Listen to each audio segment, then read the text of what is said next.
எல்லா அத்தியாவசிய தலைவிகளும் ஏற தான் செய்யும். உங்களுக்கு முதுமை வரதான் செய்யும். சரீரத்தில் பலவீனம் வந்து தாக்க தான் செய்யும். எல்லாமே உலக பிரபஞ்சமே மாறதான் செய்யும். ஆனால் கர்த்தர் மாறாதவராக இருக்கிறார். நான் வாலிபனாக இருக்கிற பொழுது என்னை போஷித்த தேவன், நடு வயதில் என்னை காத்த தேவன், என் பிள்ளை எல்கேஜி ஃபீஸு கட்ட செய்த தேவன், கல்லூரி கட்டணத்தை கட்ட செய்ய வல்லவர், கல்யாணம் பண்ணி வைக்க கிருபை செய்ய வல்லவர். பெரிய தொகையில் சொல்கிறேன். அவங்க பாவம் அவங்களே கஷ்டப்படுறாங்க, ஊழியம் செய்கிறாங்க, அப்படி இல்லை.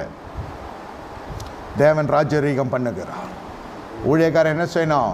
10 ரூபா விஷயமாக வந்துச்சுன்னா மேலே 2 ரூபா போட்டு இந்த வச்சுக்கோ அப்படி சொல்லி கொடுக்கணும். 10 ரூபா 8 ரூபாய்க்கும் 7 ரூபாய்க்கும் நம்ம பேரம் பேசிகிட்டு இருந்தோம்னா நம்ம தேவ நாமும் நம்மளாலே தூஷிக்கப்படுதுன்னு அர்த்தம். வைத்த கோல் ஐயா அநியாயமாக பிடுங்குறான், ஐயா வைத்த கோல் பரவாயில்ல, தேவ சகாய. இங்கே பெரிய பெரிய சபை கட்டி இருக்கிற மெகா சர்ச் வச்சுருக்கிறவங்களெல்லாம் நீங்கள் பார்த்தீங்கன்னா லேண்டு வந்தது, கார் வந்ததுலாம் விமர்சனம் பண்ணுவோம். அவங்களுக்குள்ளே நான் க்ளோஸாக வாட்ச் பண்ணி நிறைய விஷயம் எனக்கு காதுக்கும் வரும். அவங்க ஒவ்வொரு வழக்குலேயும் போய் மாட்டுவாங்க. ஒரு அடி வேணும், பக்கத்தில் இருக்க ஒரு அடினா அடி இல்லை, ஒரு அடி நிலம் வேணும். அது அநியாயமாக இருக்கும். நமக்கு ரத்தம் கண்ணிலேருந்து வர அளவுக்கு பண்ணுவான். இவங்கள நிதானம் பண்ணுவதுக்குள்ளே வழக்கு தொடுத்துருவான். இவங்க போக்குவரத்துமாக இருப்பாங்க. திடீர்னு அவங்களுக்கு அது ஞானோதயம் வரும். ஆண்டவர் எழுந்தறி சொல்வார், வா நான் விட்டுறியா. அதே போல் இந்த பிரகஸ்பதிகள் இந்த பரிசுத்தவான்கள் விட்டுருக்குறாங்க.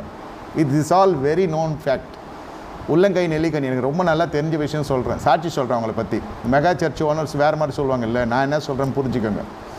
எப்படி அது மைனர் வந்து எப்படி மைன்யூட்டாக இருந்தது எப்படி மெகாவை மார்ச்சின்னு சொல்கிறேன். உங்கள் உபவாசம், ஜபம், ஆத்தும ஆதாயம், பிரசங்கம், அபிஷேகம் இதெல்லாம் இருக்குது, இல்லைன்னு சொல்ல. அது இருக்கிற அத்தனை பேரும் செழிக்கிறானா? இல்லை. இந்த ஒரு அடி விட்டு கொடுத்தாங்க பார்த்தீங்களா இந்த பரிசுத்தவான்கள், அவங்கள தான் கர்த்தர் ஆசீர்வதிக்க ஆரம்பித்தார். சத்ரு என்ன ஆனான்னு நான் சொல்ல மாட்டேன், அது நீங்கள் தெரிஞ்சுக்குவீங்க. போராடி வந்தவன் என்ன நான் ஊழியக்காரனுக்கு விரோதமோ அதை நான் சொல்லலை. இந்த சிறுமைப்படுத்தப்பட்ட பரிசுத்தவான்களை கர்த்தர் பேரை பெருமைப்படுத்த ஆரம்பித்தார். என்றுமே காணாத அறுவடையை கர்த்தர் கொடுக்க ஆரம்பித்தார். ஒரு அடி விட்டதில் என்ன வந்துச்சு? ஒரு அடிக்கு அவன் போராடுறான். வழக்கு திறக்கிறேன், இல்லாத வெயிலில் வெளிச்சமாக்குறேன், வெளிச்சத்தை இல்லாக்குறேன். சரி ஒழிஞ்சுப்போம், எடுத்துக்கொண்டு போ. உங்களே யாராவது அப்படி ஏய்க்கிறாங்களா?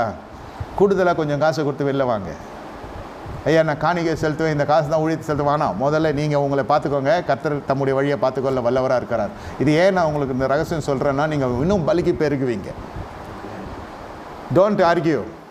வாக்குவாதம் வேணாம். ஆயுசு நாட்களும் கம்மியாகிடும் நமக்கு பேசி பேசி. கர்த்தருக்காக பேசுங்க.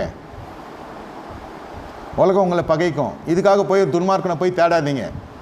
இந்த மேட்டரை முடிக்கிறேன் நான். எனக்கு அவனை தெரியும், அவன் ஒரு துன்மார்க்கனா எனக்கு ஒரு துன்மார்க்கம் தெரியும்.